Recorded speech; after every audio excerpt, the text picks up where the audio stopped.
Page number 31 पे आ गए हैं। एब्सोल्यूट और स्क्वायर रूट फंक्शन का क्या उपयोग है। देखो, एब्सोल्यूट एक संख्या की एब्सोल्यूट वैल्यू देता है।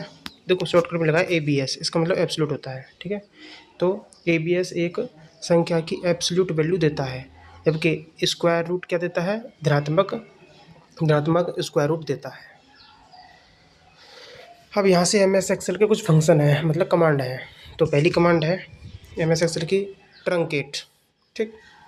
इसका क्या उपयोग है, तो ट्रंक कमांड जो है ये संख्या के भिन्नात्मक भाग को हटाकर उसे एक पूर्णांक में बदल देती है। मतलब ये भिन्नात्मक भाग है उसको हटा देती है और संख्या को पूर्णांक में बदल देती है। Truncate command.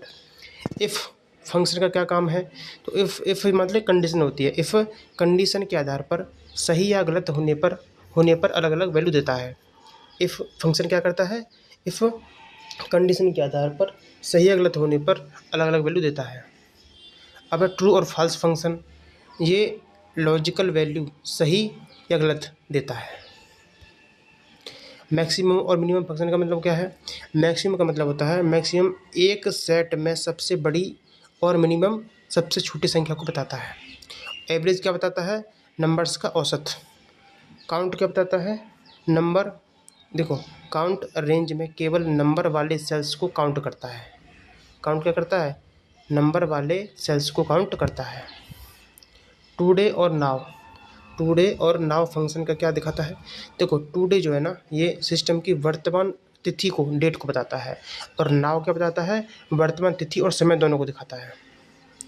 डे मंथ और ईयर फंक्शन का क्या उपयोग है, तो ये किसी दी गई तारीख से दिन, महीना और वर्ष निकालता है। कनकनेंटे फंक्शन का क्या काम है, ये दो या दो से अधिक टेक्स्ट स्ट्रिंग को जोड़ता है।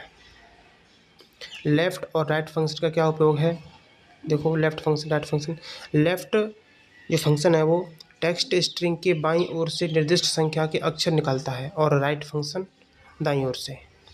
लेफ़्ट फंक्शन क्या करता है, लेफ़्ट टेक्स्ट स्ट्रिंग के बाईं ओर से निर्दिष्ट संख्या के अक्षर निकालता है, और राइट फंक्शन टेक्स्ट स्ट्रिंग के दाईं ओर से निर्दिष्ट संख्या के अक्षर निकालता है।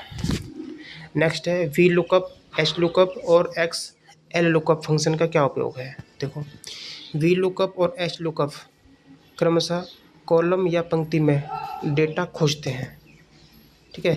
वी लुकअप जो होता है वो वर्टिकली रूप से डेटा खोजता है, और एच लुकअप हॉरिजॉन्टल रूप से, क्षैतिज रूप से डेटा खोजता है, कॉलम और पंक्तियों में।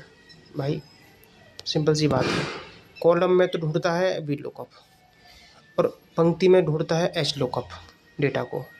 या ऐसे कह सकते हैं कि वी लुकअप जो है वर्टिकली रूप से कॉलम में डेटा खोजता है, और एच लुकअप हॉरिजॉन्टल रूप से रो में या पंक्ति में खोजता है डेटा। और एक्स लुकअप क्या है, ये जो है वी लुकअप और एच लुकअप की कमियों को दूर करता है, ठीक है। नेक्स्ट MS एक्सेल के बारे में चार्ट कर देंगे। MS एक्सेल में चार्ट का क्या उपयोग है, MS एक्सेल में चार्ट का क्या उपयोग है, तो भाई चार्ट का उपयोग डेटा को ग्राफिकल रूप से दिखाने में करते हैं, ठीक है ना। MS एक्सेल में चार्ट बनाने की प्रक्रिया क्या है, तो सबसे पहले डेटा को सिलेक्ट करेंगे, ठीक है। उस डेटा के बाद फिर इसको हम इंसर्ट टैब पर क्लिक करेंगे और चार्ट का प्रकार चुन लेंगे, चार्ट बन जाएगा। MS एक्सेल में चार्ट कैसे बनता है, सबसे पहले डेटा को सिलेक्ट किया जाता है, उसके बाद इंसर्ट टैब पर क्लिक किया जाता है, उसके बाद चार्ट का प्रकार चुनते हैं। नेक्स्ट बार चार्ट डेटा को कैसे दिखाता है। अब बार चार्ट तो ऐसे होता है ना, तो बार चार्ट डेटा को क्षैतिज आयताकार, कैसे, बार चार्ट कैसे क्षैतिज आयताकार स्तंभों के रूप में दिखाता है। पेज नंबर 31 हो गया।